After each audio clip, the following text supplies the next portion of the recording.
आज के इस वीडियो में हम लोग अगले वीक आने वाले एक एसएमई आईपीओ के बारे में बात करने वाले हैं, जिसका कि नाम है पीएचपी शिपिंग। ये कंपनी अपना एसएमई आईपीओ 10 मार्च को लेके आ रही है एंड इसका फाइनेंशियल रिपोर्ट में हम लोगों को काफ़ी ज़्यादा अप एंड डाउन देखने को मिल रहा है।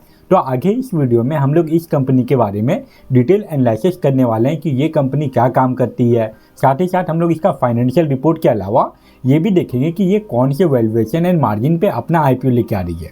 ओवरऑल क्या आपको ये आईपीओ में अप्लाई करना चाहिए या फिर नहीं करना चाहिए, एंड अभी के मार्केट कंडीशन को देखते हुए क्या इस आईपीओ में आपको लिस्टिंग गेन का उम्मीद है कि नहीं है, ये सारे टॉपिक के ऊपर बात करेंगे। ओवरऑल ये वीडियो आप लोगों के लिए काफ़ी यूजफुल होने वाला है, तो वीडियो को एंड तक जरूर देखिएगा। एंड अगर आप इस चैनल पे पहली बार आए हैं तो चैनल को भी सब्सक्राइब कर लीजिए। तो चलिए अब वीडियो कंटिन्यू करते हैं। वीडियो में आगे बढ़ने से पहले हम लोग ये आईपीओ का जो बेसिक डिटेल है वो देख लेते हैं। यह आईपीओ का जो टोटल इशू साइज है वो आपको 12.65 करोड़ का देखने को मिलेगा, जिसमें कि कोई भी ऑफर फॉर सेल नहीं है, सारा का सारा फ्रेश इशू है। वहीं बात करें इसके प्राइस रेंज के बारे में तो इसका फिक्स प्राइस रखा गया है 135 रुपीज़ पर शेयर का, एंड इसके एक लॉट में आपको 1000 शेयर मिलेगा। दैट्स मीन अगर आप ये आईपीओ में अप्लाई करना चाह रहे हैं तो इसके लिए आपका जो कैपिटल रिक्वायरमेंट है ये 1,35,000 रुपीज़ का हो जाता है। इसका जो फेस वैल्यू रखा गया है ये 10 रुपीज़ पर शेयर है, एंड रिटेल इन्वेस्टर लोगों के लिए ये आईपीओ में 50% का शेयर रिजर्व है। अब अगर ये आईपीओ की इंपॉर्टेंट डेट के बारे में बात करें तो जैसा कि मैंने आप लोगों को बताया कि इसका बिडिंग ओपनिंग डेट 10 मार्च है एंड 12 मार्च तक आप ये आईपीओ में अप्लाई कर पाएंगे। उसके बाद इसका जो अलॉटमेंट आने का जो डेट फाइनलाइज किया गया है वो है 13 मार्च, एंड अगर आपको इस आईपीओ का अलॉटमेंट मिल जाता है तो फिर 17 मार्च को जो शेयर है वो आपके डिमेंट अकाउंट में ट्रांसफ़र करवा दिया जाएगा। एंड इन केस अगर अलॉटमेंट नहीं मिलता तो फिर 17 मार्च को ही जो रिफंड है वो इनिशिएट करवा दिया जाएगा। उसके बाद इसका जो स्टॉक मार्केट में लिस्टिंग डेट है वो है 18 मार्च। ये तो हो गया इस आईपीओ का बेसिक डिटेल। अब हम लोग ये कंपनी के बारे में बात कर लेते हैं कि ये कंपनी क्या काम करती है। PHP shipping and project limited 2009 में इनकॉर्पोरेट हुई थी, मतलब कि ये कंपनी को काम करते हुए लगभग 15 ईयर से ज़्यादा का टाइम हो चुका है। एंड ये company end to end logistic solution provide करती है, जिसमें कि ये sea route, flight route and custom के साथ ही साथ प्रोजेक्ट लॉजिस्टिक का काम करती है। ओवरऑल ये कंपनी ग्लोबल कार्गो ट्रांसपोर्टेशन का काम करती है, जिसके लिए ये company sea, air, road, railway and multi mode option का यूज करती है। और इस कंपनी का जो फोकस है, जो क्लाइंट है, वो आपको Brazil, USA and south Korea जैसे कंट्री में देखने को मिल जाएगा। वहीं अगर बात करें कि ये कंपनी किस टाइप का प्रोडक्ट का ट्रांसपोर्टेशन का काम करती है तो इसमें आ जाता है machineries, defence equipment and automobile industries के रिलेटेड जो प्रोडक्ट होता है उसका ये कंपनी शिपमेंट का काम करती है।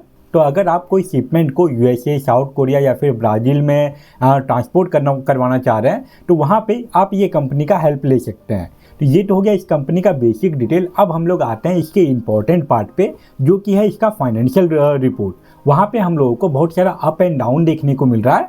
पीएचपी शिपिंग के फाइनेंशियल रिपोर्ट में हम लोगों को फाइनेंशियल ईयर 2022 से लेके फाइनेंशियल ईयर 2024 तक का कंप्लीट डाटा दिया गया है। इसके अलावा फाइनेंशियल ईयर 2025 का 8 मंथ का डाटा दिया गया है। एंड अगर हम लोग ये कंपनी का रेवेन्यू देखें तो ईयरली बेसिस पे लगातार इसके रेवेन्यू में हम लोगों को गिरावट देखने को मिल रहा है।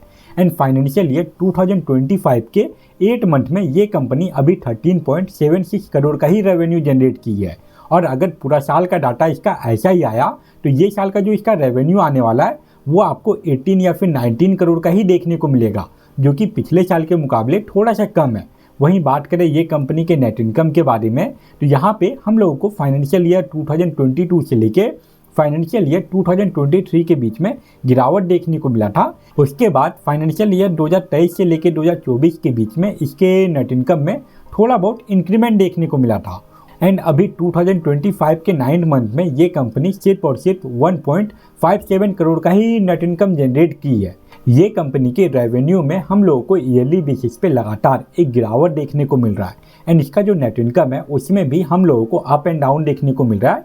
एंड ये सब को देखते हुए ये कंपनी लॉन्ग टर्म के लिए उतना अच्छा ऑप्शन नहीं बनता। अगर आप किसी भी कंपनी में लॉन्ग टर्म के लिए इन्वेस्टिंग करने का सोच रहे हैं तो वैसे कंडीशन में आपके लिए बेस्ट यही होगा कि वो कंपनी का revenue and net income yearly basis पे लगातार इंक्रीज हो।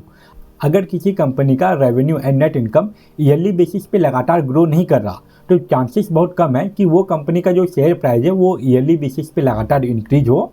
वहीं अब अगर बात करें ये कंपनी के वैल्यूएशन एंड मार्जिन के बारे में, तो आईपीओ आने के बाद इसका जो ईपीएस है वो 8 के अराउंड आ जाएगा एंड इसका जो पी रेशियो है वो आईपीओ आने के बाद 17 के आसपास का हो जाएगा। ये कंपनी का जो आरओसीई परसेंटेज है वो आपको अराउंड 40% का देखने को मिलेगा एंड इसका जो आरओसीई परसेंटेज है वो 50% से भी ज़्यादा का है। इसका डेट टू इक्विटी रेशियो अभी कंट्रोल में है एंड अगर हम लोग इसका प्रॉफिट आफ्टर टैक्स मार्जिन देखें तो वो हम लोगों को 7.5 के आसपास का देखने को मिल रहा है एंड इसका जो प्राइस टू बुक वैल्यू है वो 4.71 का है। ओवरऑल ये कंपनी का वैल्यूएशन एंड मार्जिन उतना बुरा नहीं है, बट इसका जो फाइनेंशियल रिपोर्ट है उसमें हम लोगों को काफ़ी ज़्यादा अप एंड डाउन देखने को मिल रहा है एंड ये सब को देखते हुए लॉन्ग टर्म में इन्वेस्टिंग करने के लिए ये कंपनी उतना अच्छा ऑप्शन नहीं है।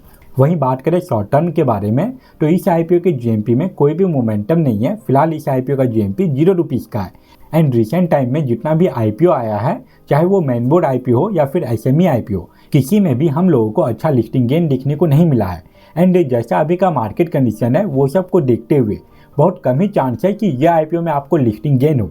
तो अगर आप शॉर्ट टर्म में सिर्फ और सिर्फ लिस्टिंग गेन के लिए आईपीओ में अप्लाई करते हैं तो वैसे कंडीशन में भी आपको यह आईपीओ अवॉइड ही करना चाहिए। अगर यह आईपीओ के जीएमपी में सडनली कोई बड़ा इंक्रीमेंट आता है या फिर यह आईपीओ के रिलेटेड कोई और न्यूज़ या फिर अपडेट आता है, तभी मैं इसके ऊपर एक अपडेटेड वीडियो बना के अपलोड कर दूंगा।